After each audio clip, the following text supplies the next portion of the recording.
Magandang gabi po sa inyo lahat mga kapatid at everybody will be happy over there. Yan. Sa ating po nga po nito po, sa gabing ito, alas 6 ng gabi. Welcome po sa Marikina Church of Christ sa Twinville at Friendship Road. So po, I would like to encourage each one of you to share and invite all your friends to join us. Ating po sa pag-aaral natin sa gabing ito po. So, mag-share na po kayo. Share it mga kapatid. But before that, join with me in prayer. Manalangin po tayong lahat mga kapatid. Let us all pray. Almighty God and heaven Lord, again we are so happy for this wonderful day you've given us on our life. Thank you so much God for making us happy despite of problem, trial that we are encountering every day of our life.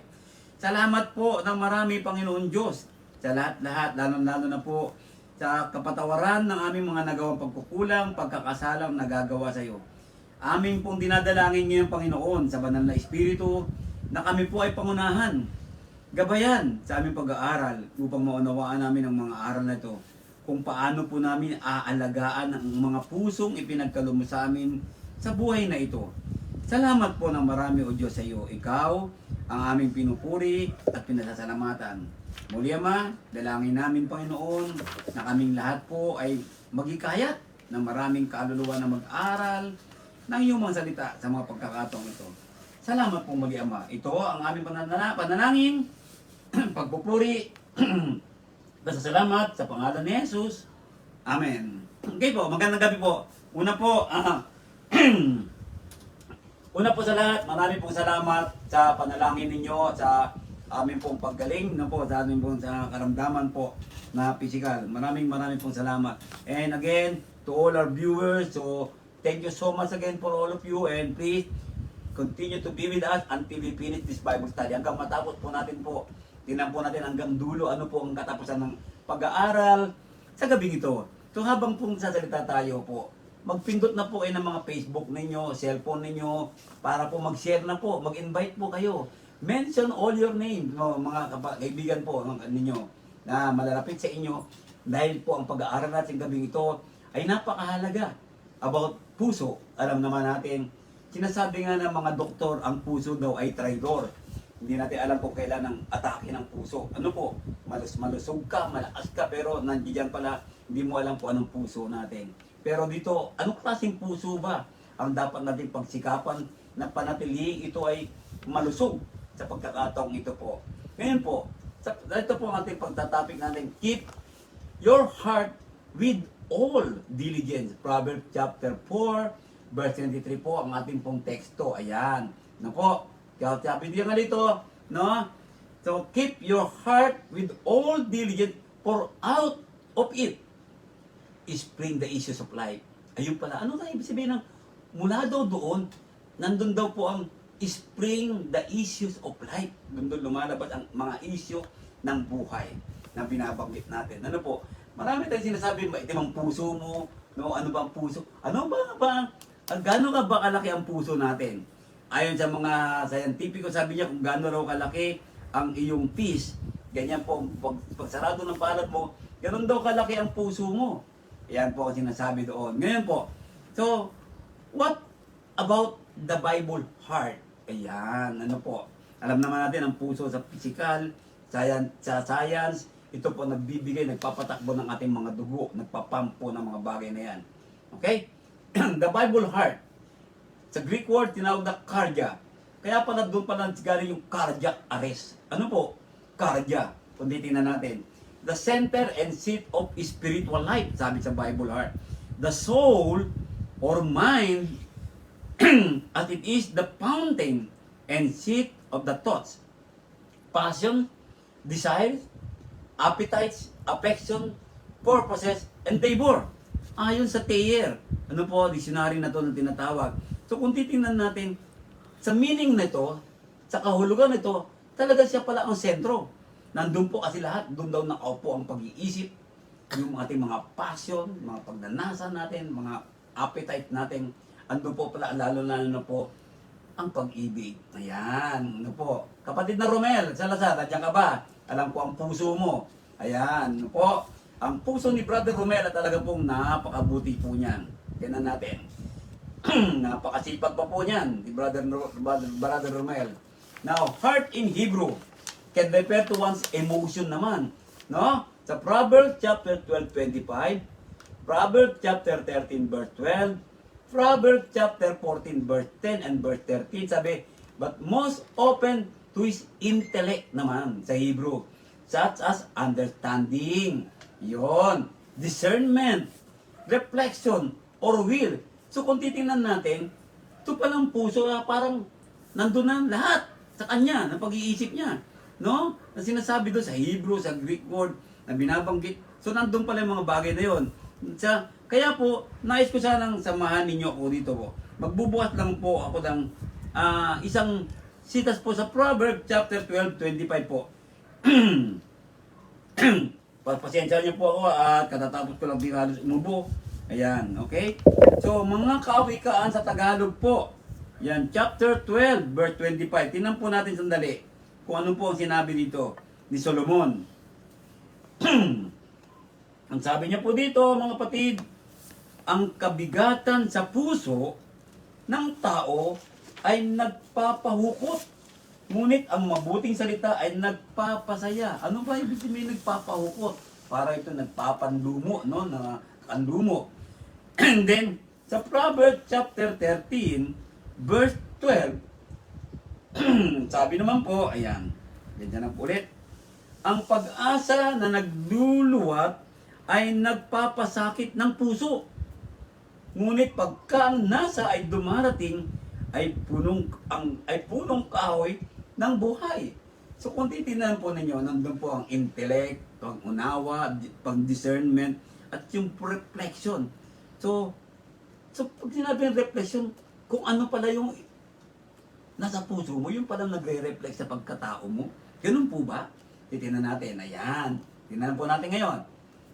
Na bagay na to. So, ang puso sa Biblia, nag-iisip po pala. So, ang puso pala nag-iisip. Bakit po? Ano ba sinabi ng Biblia? Sa Mateo, tingnan po natin.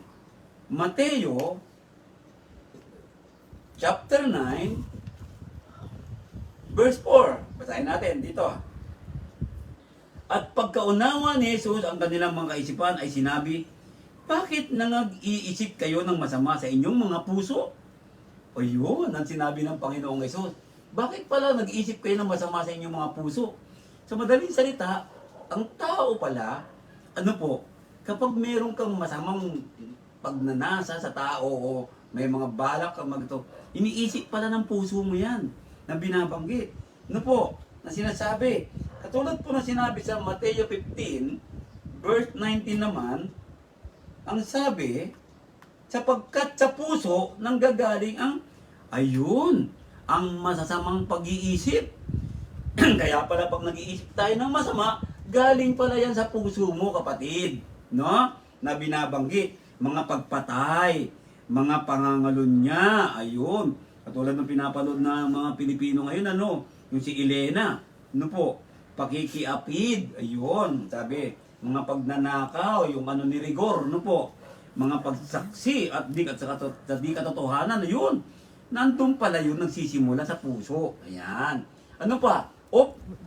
Ang puso pala po ay naniniwala din. Ayan, believe. Roman 10:10, alam na po ang sinabi natin dyan. Ano po, basahin natin. Ano po, para maunawaan natin ang sinabi na nag-iisip. Sa Romans chapter 10, verse 10. Ayan. Mga kapatid, sa Marikina, nandyan na po ba kayo? Manood na po tayo, makinig.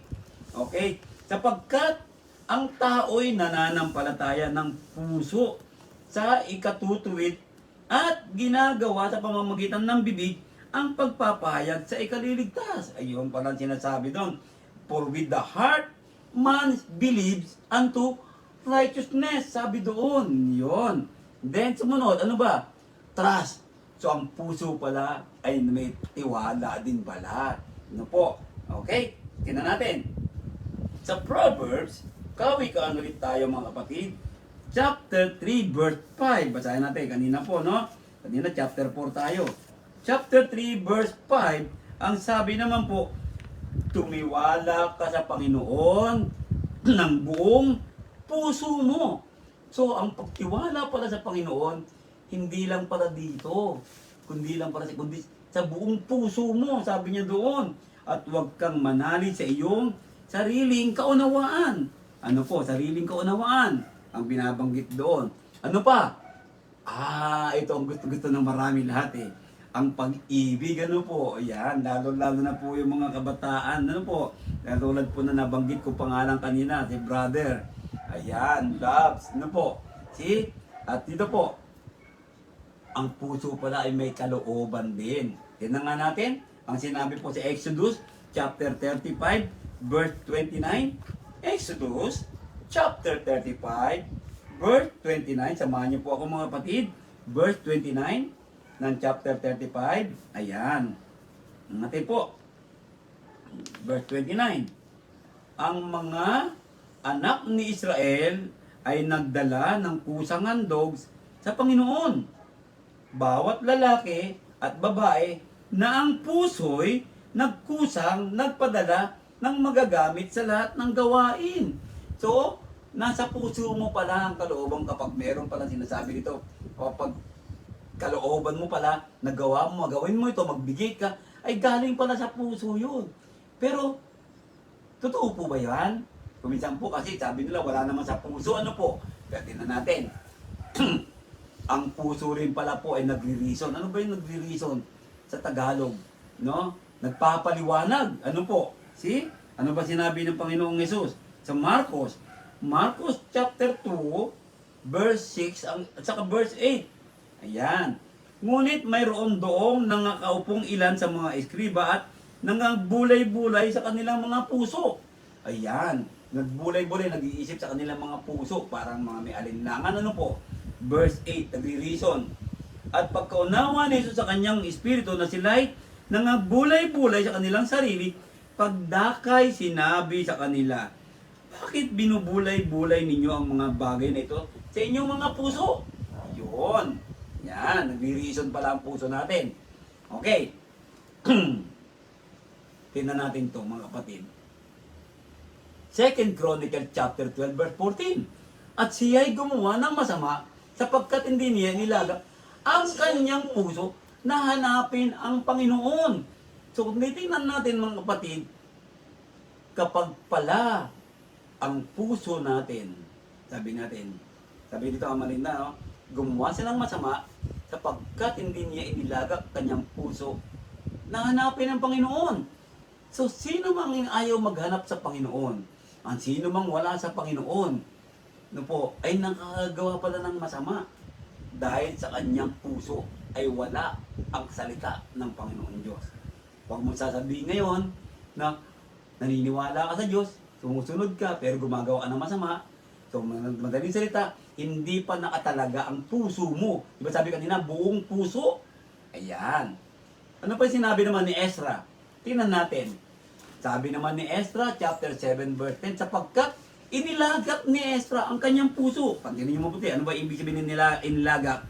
Ibinigay, itinalaga, no, para bang he was able to put his heart, committed his heart, na hanapin ang kautusan ng Panginoon.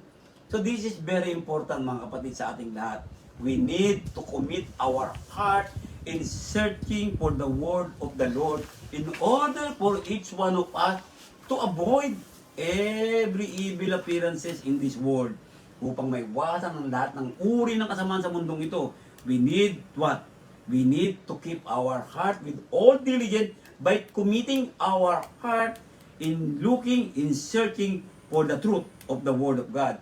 Upang gawin, tingnan po pagkakita, pagkabasa, sinusunod upang gawin, at upang magturo sa Israel, at upang ipangaral.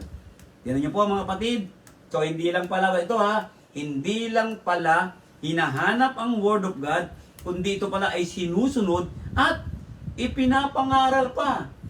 So napakahalaga sa ating mga Kristiyano, we need to share the Word of God. That's why Jesus told to His disciples, go out and preach the Word.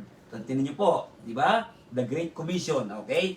Natin mga kapatid Yan, guard your heart. Teka, paano babantayan ang puso? literally, pusong literal, kapag ang puso mo ay pinupuno mo ng galit, pinupuno mo ng inggit, kapag ang puso mo nandyan yung parang pang madali kang mangmusga, ang puso mo punong-puno ng sinasabi natin, lumalabas dyan lahat ng kasamaan. Tingnan niyo po, see, nawawala dyan ang pagkakaisa ng isang samahan o ng iglesia. Kapag ang puso natin po ay pinuno natin ng mga bagay na ganyan. Kaya sabi niya, guard your heart. Bantayan mo ang iyong puso. Kaya pala sinabi doon, keep. So ibig sabihin ng keep pala, bantayan mo. Guard it or watch over it or watch over your heart. Tingnan mo ang puso mo, kapatid. Kaibigan, no po, para malaman natin kung ikaw ba talaga ay malapit sa Panginoon Diyos. Ayan. So ano pa yung sinabi natin dito ngayon? Implies value, ayan. And the importance of the heart. Yan na yun po. Ngayon, literally naman po ulit, kung ang puso mo, punuin mo ng mga taba ng baboy, mantika, sige, tinan mo. Di ba?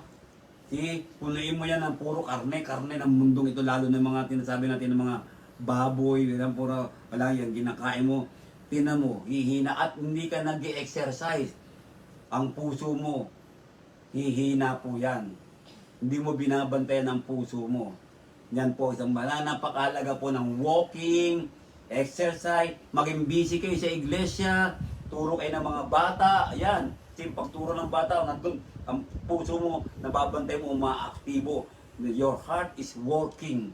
Kapag ang puso mo is stagnant, puro kachismis, puro kapaghinala, puro na lang pamimintang, pananakit ng kapwa-tao sa likod, ay nako, walang mangyayari sa puso mo.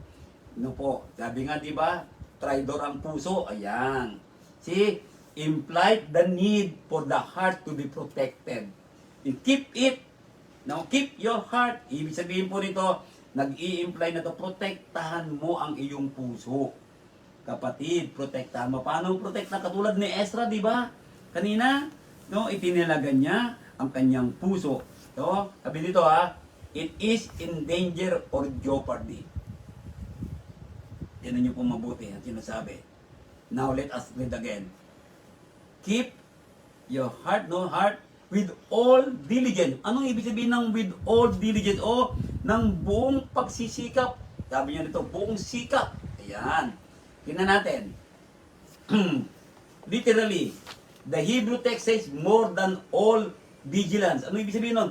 More than daw ng pagbabantay, pagtingin. Dapat daw po mas matindi pa doon. More than all guarding, more than all protecting. Sabi nyo, ingatan natin ang puso natin. No po, kasi pala kung dito natin, para sa akin po ang puso kasi ay ang buo nating pagkatao. Diba? Kaya diba sabi, naalala nyo, diba? Man looks, saan? Tumitingin ng Diyos. Looks after his own heart. Diba? So yung buo mong pagkatao, yan ang para makita natin sinasabi doon. Kaya bantayan mo lahat ng mga bagay na yan na binabanggit dito. Okay? Your most valuable, important possession, and your most pressing and important obligation. Yan ang pinakamalaga sa buhay ng tao.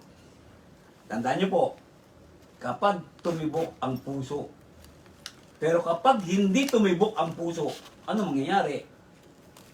Tigok ang tawag nila. Ano yung tigok? Patay.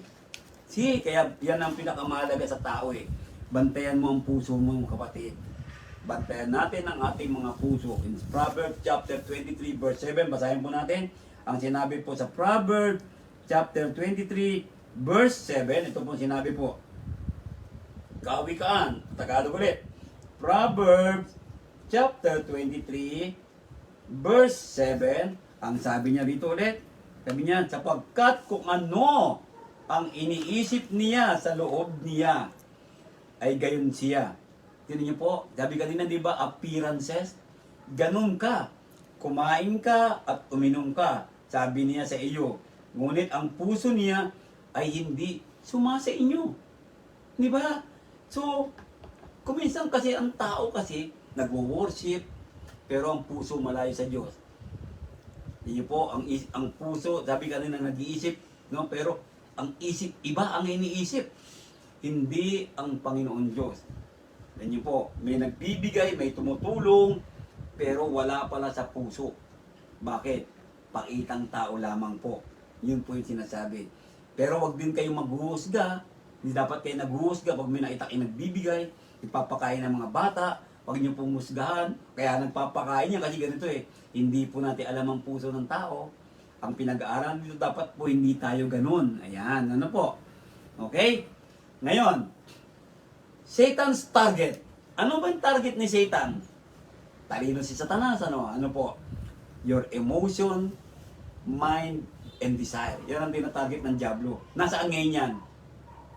Nasa puso na binanggit natin kanina. Okay? See? Corrupt thinking and attitude. See? Corrupt thinking.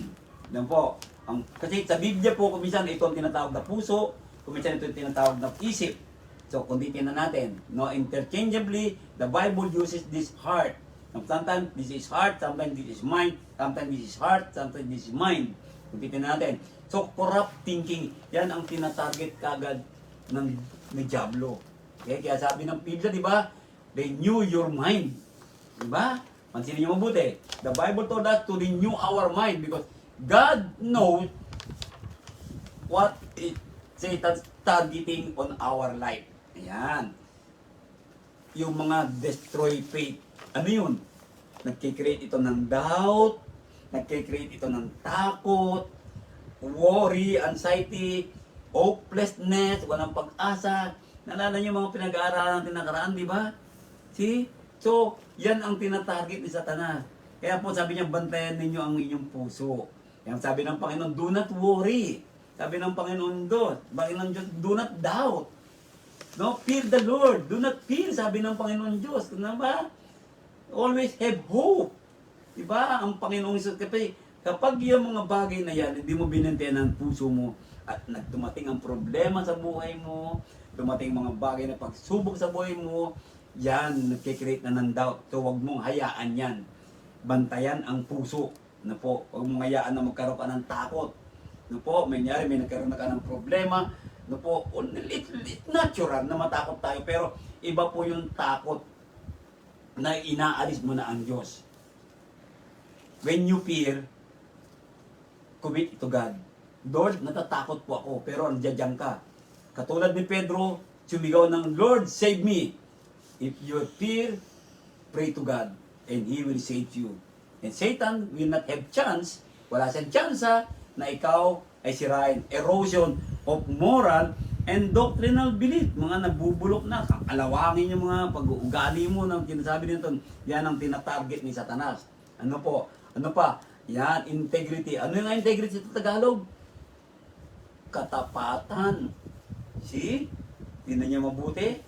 Diba? Tatargetin niya. Ito, nawawala ng katapatan natin sa Diyos. Mga kapatid, mga hindi nag-worship, hindi nagsisimba. Diba? So, nasa ng katapatan natin? Dapat in season and out of season, our integrity must always be with the Lord. Guard our heart. Bantayan natin ang ating mga puso. Ayan. Konsensya. Kuminsan parang wala na tayong konsensya, no? Brad, ba't wala ka ng linggo? Kasi ganito, pinalalahanan ka, parang hindi ka na nakakonsensya. Wala na. So, tuloy-tuloy, masama yung ginagawa mo. Wala na. Kasi, ang puso mo, hindi na nag-commit sa mga salita ng Diyos. Yan, kanina sa Ezra, nabasa natin kanina. Okay?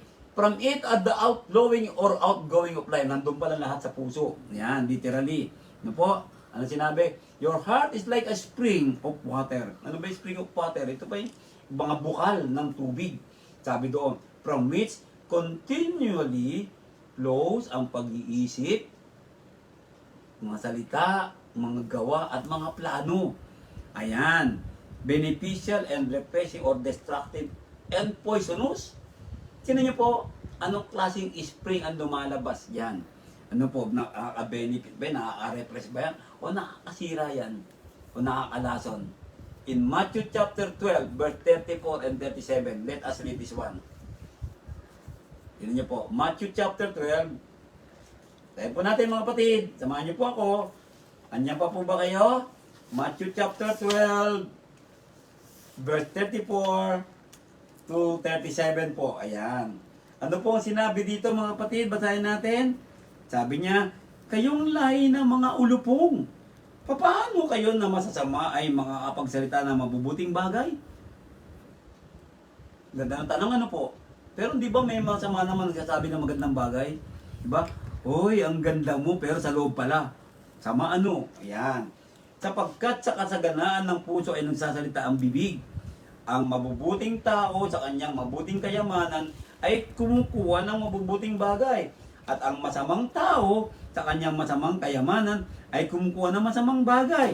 At sinabi ko sa inyo na ang bawat salitang walang kabuluhan sabihin ng mga tao ay pagsusulit nila sa araw ng paghukom. Ayan, warning po sa atin yan.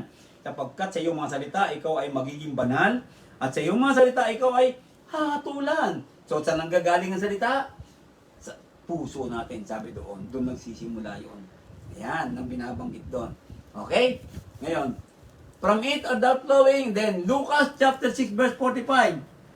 Ang mabubuting tao ay kumukuha ng kagalingan sa mabubuting kayamanan ng kanyang puso. Ayan, ang sinasabi doon. See?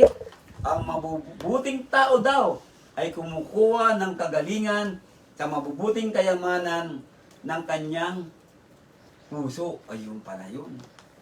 At ang masamang tao ay kumukuha ng kasamaan sa masamang kayamanan. Kaya po pala mga kapatid, yung mga gumagawa ng masama, yung kumakampi sa masama, mayaman ka rin pala, no po. Pero anong klaseng yaman? Masamang kayamanan. Yun na niya po mabuti sinabi doon ng Panginoon Diyos. Sapagkat sa kasaganaan ng puso ay nagsasalita ang kanyang bibig. Kung ano yung nasa sagana sa puso mo ngayon, kung sagana ng kabutihan yan, pawang magagandang sinasabi, di po ba? Kapag ikaw pala nagsalita ng masama, galing pala sa puso yan. Ay hindi, wala sa puso ko yun. Hindi pala pwedeng gano'n mga kapatid, ano po? Kaya yan, kaya mag-iingat tayo ng pananalita natin, ano? Hindi pala pwede sasabihin natin gano'n yun.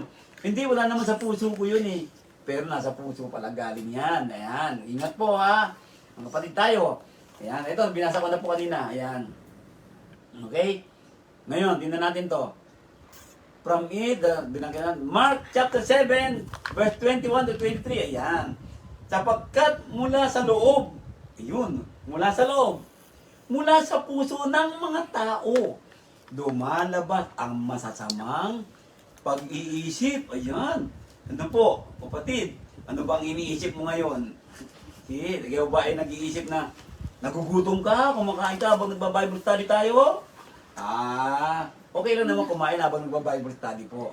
Pero wag naman po puro pagkain ang iniisip natin. Ayan po.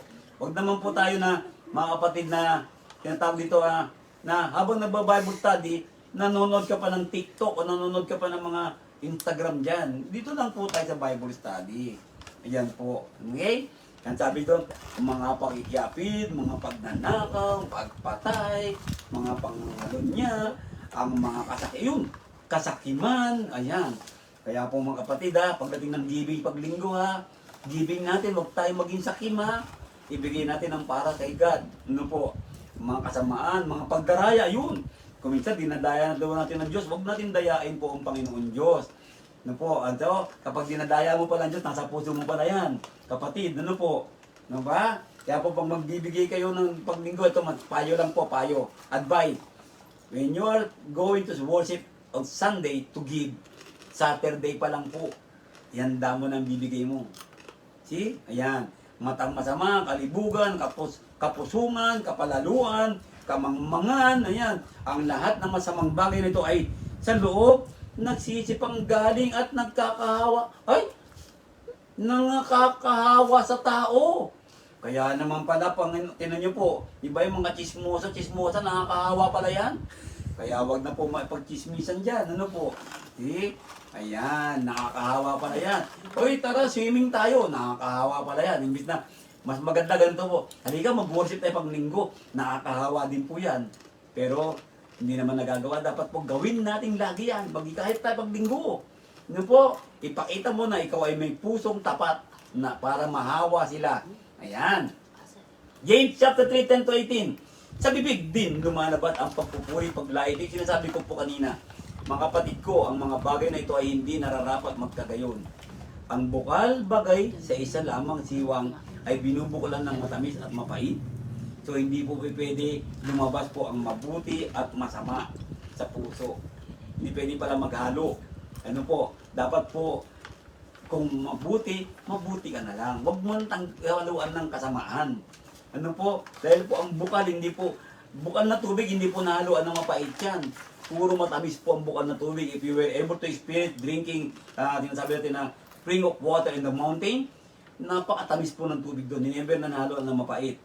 Ayan, ano po? No? Okay? Yan natin. Ano pa?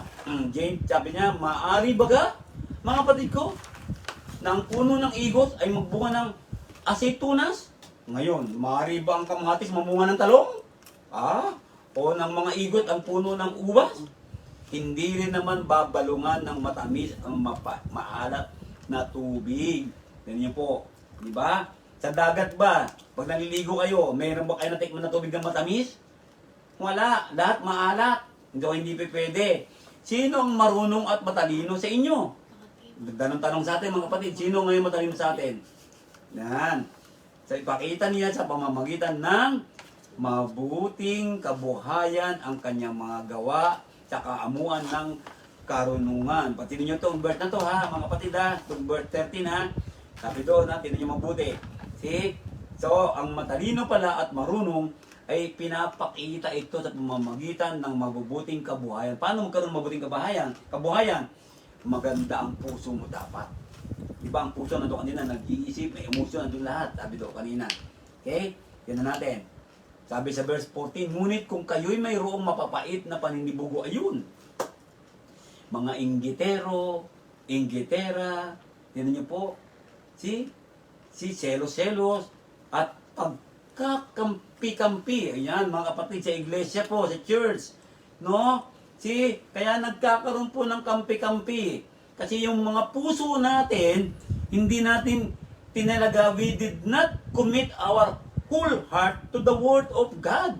That's why divisions comes, that's why envy comes, jealousy comes, and all kinds of sin comes. Because our heart was not able to commit to the Lord, to the God, to the Word of God. Hindi natin na-commit ang salita ng Diyos sa ating mga puso.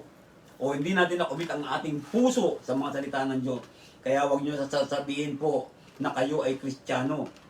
Ano po? Pero nagkakaroon ng division. Kaya dapat po wala ito eh. Sa church, there should be no division. Church must always be united, must always be one heart. Must always have the heart of Jesus. Dapat po ayan ang iglesia. And who is the iglesia? We are the church. Tayo po yun. Na po, ay huwag ninyong ipagmapuri at huwag magsinungaling laban sa katotohanan. Sino niyo po? So sometimes, ito na ang totoo. Pinipilit pa natin na ito ang mas totoo. Kailan ba nangyari yun? Dapat po kung ano yung totoo, ito ang Panginoong Yesus. Huwag mo nang ipilit na may iba pang Panginoong Yesus. Huwag mo nang ipilit na may iba pang Biblia. May iba pang salita ng Diyos. Wala na po. Kung ano yung nababasa sa Biblia, yun po ang katotohanan. Huwag na nating baluktutin. Pag sinabi ng Panginoong ganito, ganun ang gawin natin po. Ano po? Huwag na natin pong kampiyan ang mga bagay na hindi dapat ayon sa katotohanan o mga hindi umaayon sa katotohanan. Hindi ito ang karunungang bumaba mula sa itaas. Pansinin mo mabuti. Kundi ang nauukol sa lupa, sa laman, sa dyablo. Kaya po mga kapatid, napakaganda kapag ang puso hindi nabantayan. Ito po nangyayari po talaga. Kaya sabi niya, ingatan mo ang iyong puso ng buong sikap, kapatid. Ang ibig sabihin ng magpakumbaba tayo. Yan, ano pa sinabi sa verse 16, sapagkat kung saan mayroong paninibugo at pagkakampi-kampi, ay doon mayroong, pansinin mo buti, resulta. Kapag mayroong jealousy, may inggitan, pagkampi-kampi, ano nangyayari? Kaguluhan. Tama po ba mga kapatid? Nagkakaroon ng kaguluhan at lahat ng gawang masama. So, sabi mo, hindi masama, hindi kami masama. Tama namang ginagawa namin. Pero kapag nagkaroon ng pagkampi-kampi, nagkakaroon talaga ng kaguluhan. We cannot deny it, brothers and sisters. If there is a division, if there is kampi-kampi, no po, I am for this, I am for him, ganyan, no po, there will always be kaguluhan. And it will result destruction. No po. Ngunit ang karunungang buhat sa taas ay una-unay, pansinin niyo mabuti, malinis, saka mapayapa.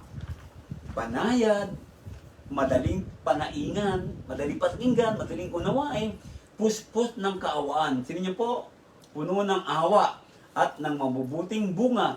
Walang inaayunan, walang pagpapaimbabaw. Ano ibig sabihin nito? Walang pagmamataas.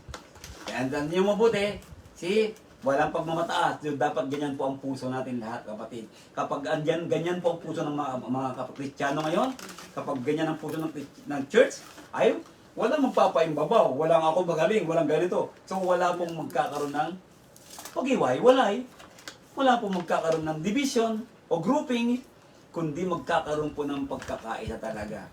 Yan po maganda po. No po, take note po mga preachers and churches of Christ in the Philippines and around the world. Yan. See, in verse 18, your life is continually flowing out from your heart to impact other people. Sino niyo po, ang buhay mo ay tuloy-tuloy po na umaagos yan, no? Mula sa iyong puso para po makakayat ka ng tao. See? At ang bunga ng katuwiran ay natatanim sa kapayapaan, sa mga nagsisigawa ng kapayapaan. Pansinin niyo mabuti sinabi doon, gumagawa ng kapayapaan. And how are you going to do that? Ano po? Tingnan natin mga kapatid. Okay? So, ingatan mo ang iyong puso. Yan. Yan. Avoid nyo po yung too much na mga ganito. Implies one can guard his heart. Ayan. So, dyan lang po kayo, bupo po. Huwag na po muna kayong tumayo-tayo dyan. Umupo lang tayo, makinig.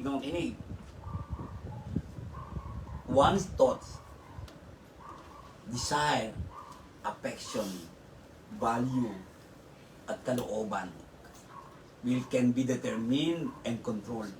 Pwede po ba makontrol? Pwede natin malaman? Pwede po. Tingnan niyo po. Proverbs chapter 23 verse 19. Hear, my son, and be wise, and guide your heart in the way. Tingnan niyo po. Anong ibig sabihin nun? Guide your heart in the way. Who is the way? I am the way. Sino yun? Si Kristo. Ayan. So, i-guide mo ang puso mo kay Kristo, mga kapatid. Yan, yung binabanggit doon. Yung sabi doon. Okay? Necessary qualities of ng puso. Ayon sa Proverbs chapter 3 verse 1 to 12. Hunger to understand God's word. Ayun, verse 1 to 4. Ano po, basahin natin yan. Okay? Proverbs chapter 3. Samahan niyo po ako mga kapatid. Ang ganda po nitong sasabihin natin ng Panginoon ngayon. Maganda po ito, makinig po kayo lahat yan mga kapatid. No po, please listen. No? Ayan. Tingnan niyo po ito, Proverbs chapter 3, verse 1 to 4 muna tayo. Anak ko, huwag mong kalimutan ang aking kautusan, kundi ingatan ng iyong puso ang aking mga utos. It was a command of God. Verse 1 is a command of God to all of us that said, my son, forget not my law, but let thine heart keep my commandment. No, panatiliin mo, sundin mo ang aking mga utos. Kaya dapat we are hungry to understand the word of God. Blessed are those who are hunger and thirst. Sabi po, di ba? Ng beatitude. Trust in God and not own understanding. This is the problem of our heart. Sometimes we lean on our own understanding. No po? Anong sinabi niya dito? Verse 5 to 6. Sabi niya po, verse 5 and 6. No? Trust in the Lord with all thine heart, and lean not unto thine own understanding. In all thy ways acknowledge Him, and He shall direct thy path. Pansin niyo mabuti ha. In all na mga ginagawa mo, sabi niya doon, sa lahat ng iyong mga lakad, sabi doon, kilalanin mo ang Panginoon Diyos. Ibig sabihin, dapat ang puso mo ay lagi nasa Panginoon Diyos. Kaya sabi nga, ang title natin ngayon, keep your heart with all diligence. Sabi doon. See? Then, fear God, not be wise in His own eyes. 7 and 8. Huwag kang magpakapanta sa iyong sarili mga mata. So, sometimes kasi ang mata natin madaya, ano po? Tingin mo, akala mo, tingin mo, itang yung tama. No? Diba sabi niya, may mga daan sa tao na ito, akala mo ay tama, pero sa dulo pala nito ay kapahamakan. Kaya sabi dito ng Biblia, huwag kang magkapantad, be not wise in thine own eye, fear the Lord, and may kaduktong. Humiwalay ka sa kasamaan. Or, depart from evil. Sabi doon, na binabanggit. In verse 8, Proverbs 3 verse 8, maging kagalingan sa iyong puso at utak sa iyong mga buto. It shall be health to thy navel and marrow to thy bones. Anong ibig sabihin yan?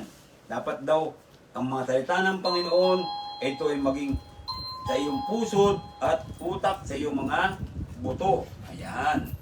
Okay? Then, verse 9 and 10. Okay? Verse 9 and 10. Sabi nyo, parangalin mo ang Panginoon na iyong tinangkilik at ng mga unang bunga ng lahat ng mong ani.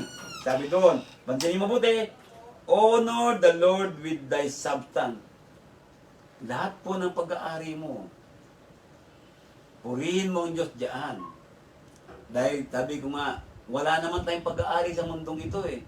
We are all stewards. Pinapamahala lang sa atin ng Diyos, but everything that we have right now, whatever that you own in this world is not yours. Sa Panginoon yan. Sa Panginoon Diyos yan. Kaya sabi niya, honor God. You know? Not fail to give to Him. Huwag kang magpipail na hindi ka magbibigay sa Panginoon Diyos. Yung sabi natin kanina, di ba? No? Kaya ang puso ay dapat mapagbigay. Kaya pag araw ng linggo po, mga kapatid, ibigay mo na ang oras, buhay mo at mga blessing mo na tinanggap sa Panginoon Diyos. Then appreciate God and not misunderstand His discipline. So, ano sabi nung nakaraan ng pinag natin, bago kay Brother Emil, di ba naturo? Bago kay Brother Emil, bakit ako? See? So there is always discipline na mangyari, but we must appreciate it. Do not misunderstand. Why? Because the Lord loves those He discipline. Diba? Yan yung pong binabanggit doon. Okay? Yan. Ganda na po. Now, necessary action po. Feed upon, retain, keep, love, exhort, hold on to, give attention to, incline your heart to God's word according to Psalm chapter 119 verse 9 to 11. Basahin nga natin po sinabi dito. Ayun. Sa paano lilinisin ng isang binata ang kanyang daan? Sa pagdinig doon ayon sa iyong salita. Pantayin niyo mabuti. That's why it's very important ang Bible study. Very important na makinig ng Word of God every Sunday. Very important na magbasa ng Biblia araw-araw. No? Hinanap kita ng aking buong puso. Ito, ganda na po. So, tulad ni Ezra kanina, hinanapin po natin ang salita ng Diyos ng buong puso.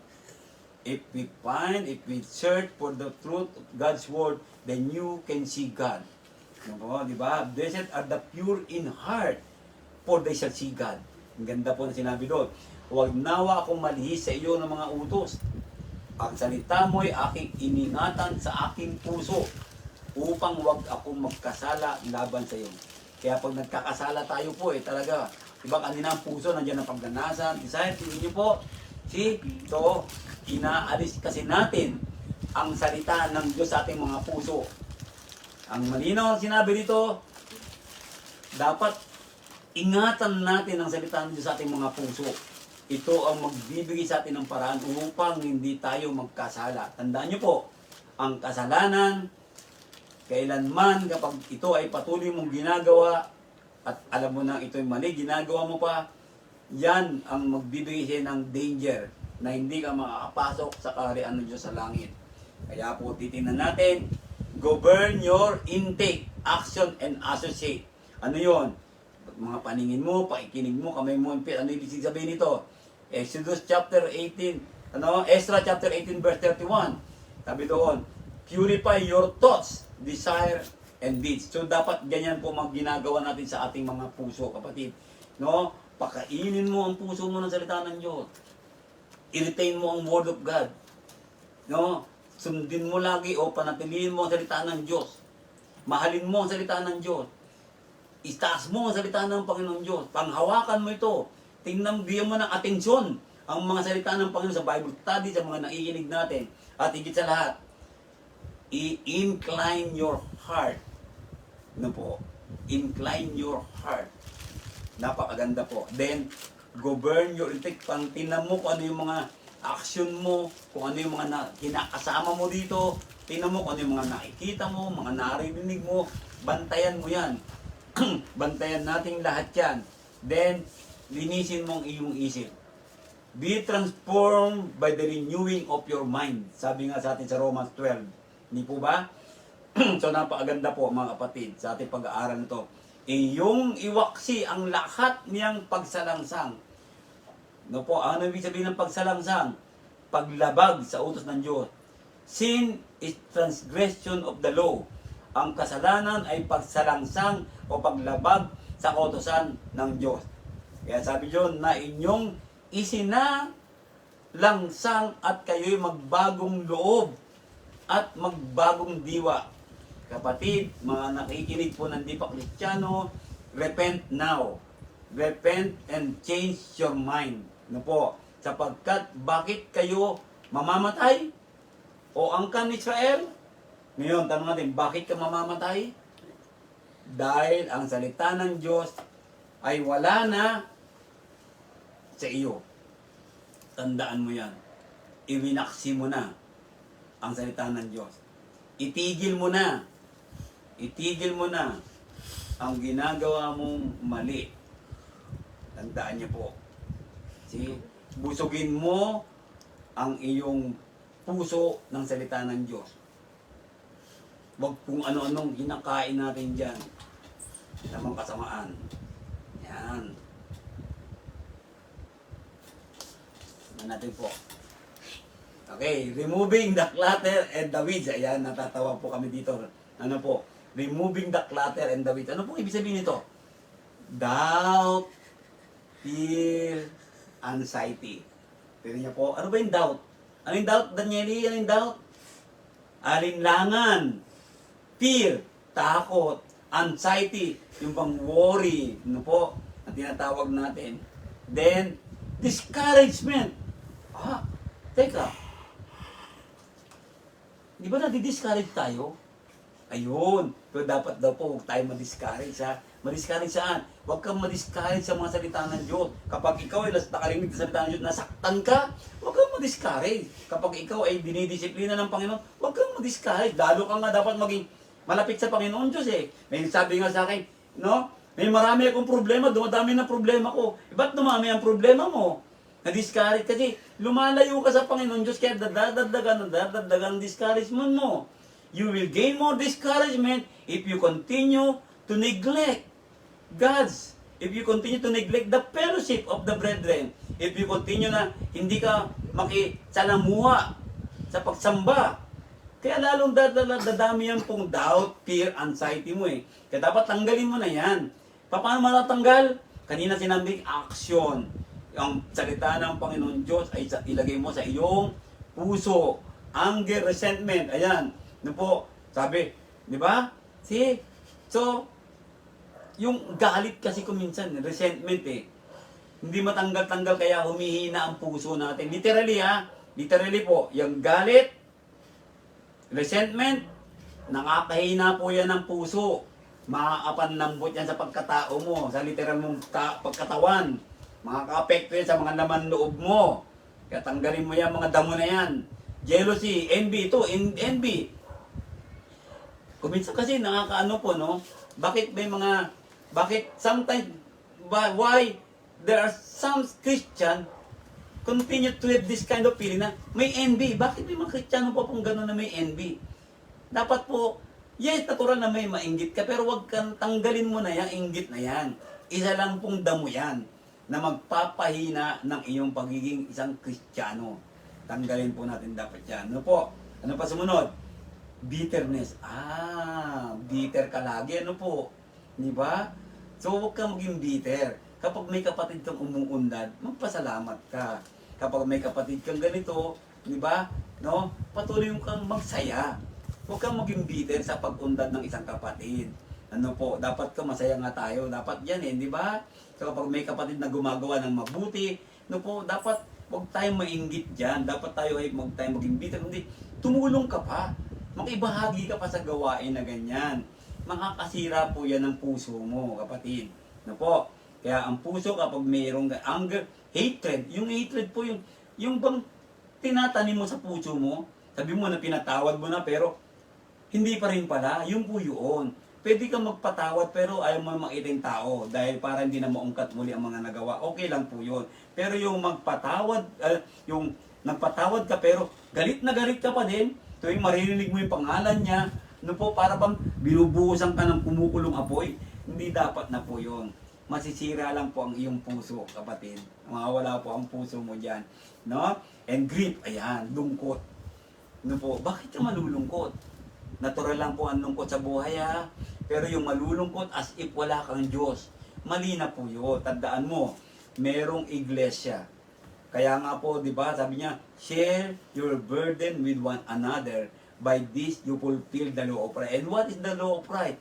Happiness, peace, no po, and blessing, kasaganaan, nandiyan po lahat no? Kaya po, we are part of one family. Kung ikaw ay may problema, i-share mo sa kapatid, makahingin ka ng tulong para ma-avoid po yan lungkot. Kaya po may namatayan sa atin, doon may lungkot, doon niyo po ang kapatiran, dumadalaw po sa mga namatayan. Ano po, kapag may na-hospital, dinadalaw po mga na-hospital. Kapag may mga bagay na nakita mo, mayroon siyang tumutulong po ang iglesia, tumutulong tayo in order to avoid grief. Yan, tandaan po natin yan. So tanggalin mo yan, kapatid. So, hindi mawawala yan lungkot mo kung ikaw ay nawawala sa iglesia. Kasi wala ka sa iglesia, nawawala ka sa katawan ni Kristo, kaya patuloy ang iyong lungkot. Tandaan mo, sa loob ng iglesia, ay masaya po talaga dyan, no? See? Guilt. Ba't di ba, hindi na ako napatawad ni God, di ako mahal ng Diyos. Kasi nga po, hindi mo inaalis yan. Ano po? At kasi nga po, hindi mo po binubungkal ang salita ng Diyos sa iyong puso. Yan po mga bagay na ganyan. No, if you know the Word of God, mawawala na yung guilt mo Because why? Because you know that the Lord remembers no sins. If the Lord remember no sin, then we must continue to purify ourselves para tayo ay maging malinis ng tuloy-tuloy. At yan po ang tinatawag na pagbabantay ng puso. Di ba? See, keep your heart with all diligence. Materialism. This is one way na nawawala ang puso natin sa Panginoon Diyos. We always think about material, ganito, mga bagay na ganito. Di ba? See, merong ganitong iPhone, gusto mo magkaroon ka ng ganitong iPhone, mayroong ganitong bagay, ito mga ganitong bagay, di ba? See, ito mga ganito, pero pagdating sa giving, wala kang maibigay. Kasalanan po yun, kapatid ha. Dinan niyo po. See, nandiyan dyan, yung mga bagay na ito. So, kaya lang po may mga kapatid talagang hindi talaga, parang they cannot accept the word of the Lord. Why? Bakit kaya? No? Why? Hindi sila seryoso sa kanilang kaluluwa No? Di mo alam, there is danger kapag tumigil ang tibok ng puso mo at patuloy kang wala sa Panginoon Diyos at patuloy kang gumagawa ng masama. Tandaan mo, ang puso mo ay maparoroon sa impyerno. Totoo po yan, kapatid. Yan po ang katotohanan. Kaya po sa buhay natin, let us keep our heart with all diligence in order for each one of us to have a peaceful life in heaven. Then, tinan niyo po, no? Yan po mga binanggit sa Matthew chapter 13, verse 18 to 23. Basahin natin. Pakinggan nga ninyo ang talinghaga tungkol sa nanghahasik kung ang sino man ay nakikinig ng salita ng kaharian. Tinan niyo po, the parable of the sower. Di ba? Pansin niyo mabuti kung ang sino man ay nakikinig ng salita ng kaharian, to the word, salita ng kaharian. At ito hindi niya napag-uunawa. ay pinaroroonan ng masama. At niyo, pag hindi mo inuunawa ang Word of God, katulad ng sinabi ko sa iyo kanina, kung hindi mo siniseryoso ang salita ng Diyos, at kung ikaw ay umaalis sa iglesia, hindi ka na nakikisalamuha, at patuloy kang gumagawa ng masama, patuloy mong inawaglit ang Diyos sa buhay mo, sa impyerno ka pupunta. Ang puso mo nandoon. Totoo po yun. No? Ayan. Kaya sabi natin, unawain natin to. Sabi niya, at inagaw ang nahasik sa kanyang puso. Wala po kasi ang Word of God eh. Huwag mo sabihin na, hindi naman ako nakalimot sa Diyos eh. Hindi ka nag-a-attend eh. O nag-a-attend ka man, hindi ka nakikinig. Nag-a-attend ka nga, cellphone ka naman ng cellphone. Nag-a-attend ka nga, kwento ka ng kwento. Nag-a-attend ka nga, tutulog ka naman sa iglesia. So, ano mangyayari sa'yo? Aagawin yun. Tinan niyo po, mawawala ang Word of God sa'yo. Hindi yan mag-uugat kapag dumating ang problema ngayon. Diyan ka babagsak. As if akala mo walang Diyos. Why? Hindi nawala ang Diyos kailanman sa buhay natin. Ikaw ang nawala, nagwala ng Diyos sa buhay mo. Kaya sabi nga kanina, keep your heart with all diligence, mga kapatid. Ayan. Kaya, titignan natin, sa gabing ito, put away from you a deceitful mouth and put perverse lips far from you. Let your eyes look straight ahead and your eyelids look right before you. Ponder the path of your feet and let all your ways be established. Do not turn to the right or to the left. Tanggalin mo ang paa mo sa kasamaan. Yun niyo po sinabi. Proverbs chapter 4, verse 24-27 in New King James Version na binasa natin. And ihilig mo ang iyong puso sa turo at ang iyong mga pakinig sa mga salita ng kaalaman. Huwag mong ipagkait ang saway sa bata, sapagkat kung iyong hampasin siya ng pamalo, siya ay hindi mamamatay. Ayan po. Diba? So, correct. Kaya sabi, diba, the Word of God is used for correction, for rebuking. Yan. Okay? Iyong hampasin siya ng pamalo at ililigtas mo ang kanyang kaluluwa sa Sheol, sa impyerno. Anak ko, kung ang iyong puso ay magpakapantas, ang puso ko'y matutuwa sa mga tuwid bagay ang akin. Oo, ang aking puso ay magagalak pagka ang iyong mga labi ay nagsalita ng matuwid sa mga bagay. Tingnan niyo po, the heart of God will rejoice if God will see us in a right way. If we continue na nagsisikap tayo, the heart of God is rejoicing. Ayan. Na po ano, pag naghili ang iyong puso sa mga makasalanan, huwag ka nang kampi-kampi doon. Sabi ko kanina, kundi lumagay ka sa Panginoon. Buong araw. Tignan niyo po buong araw. Di ba?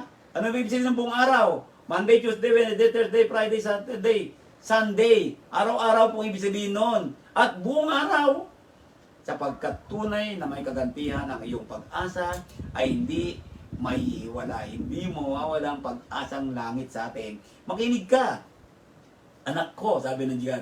At ikaw ay magpakapantas. Ibig sabihin, magpakarunong ka. Hindi naman yung talaga to. Hindi. Ibig sabihin, unawain mo lagi sa salita ng Diyos. At patnubayan mo ang iyong puso sa daan. Bantayan natin ang ating mga puso, kapatid. Proverbs chapter 23, verse 12 up to 19. Ganda po ng sinabi sa atin. Tandaan niyo po yung verse na yan. No? Napakaganda po. Okay? Kaya sa gabing ito, have you purified your heart by obeying the truth? Ayan. 1 Peter chapter 1, verse 20 to 23. Romans chapter 8, verse 16 to 18. Are you keeping your heart with all diligence? Maganda gabi po sa inyo lahat, mga kapatid. And I hope and I pray tayo po ay naunawa sa mga salitang ito. Ayan, ano po? Ito po mga bagay na natin napagtanto sa gabing ito po. Ayan, ano po? Okay, Colossians chapter 3 verse 1 to. Seek those things which are above. Sabi doon. Okay po. Kaya salamat po sa inyo sa pakikinig sa gabing ito. Ating natutunan, keep your heart with all diligence. Make physically exercise. Physically do the work of the Lord. And you will have a strong heart, malusog na puso, at ma-avoid mo ang mga blockage sa mga ugat ng puso. Tandaan natin yan. Kapag nabarahan ang ugat ng puso, dyan po umaatake inaatake tayong lahat. Kaya po kapatid, always be healthy, always be energetic to the word of the Lord, and always be energetic to the work of God. Then the Lord will make you, will become you healthy. Kahit nagkakasakit ka literal physical, pero ang puso mo ay malusog. Ayan po. At ikaw ay patuloy na pagagalingin ng Diyos kung ang puso mo ay inihilig mo sa kanyang mga salita. If you incline your heart to the Word of God, God's heart is rejoicing. If we see our heart, a righteous heart. Magandang gabi po sa inyong lahat. Join with me in prayer, kapatid. Yun po. Okay, let's pray.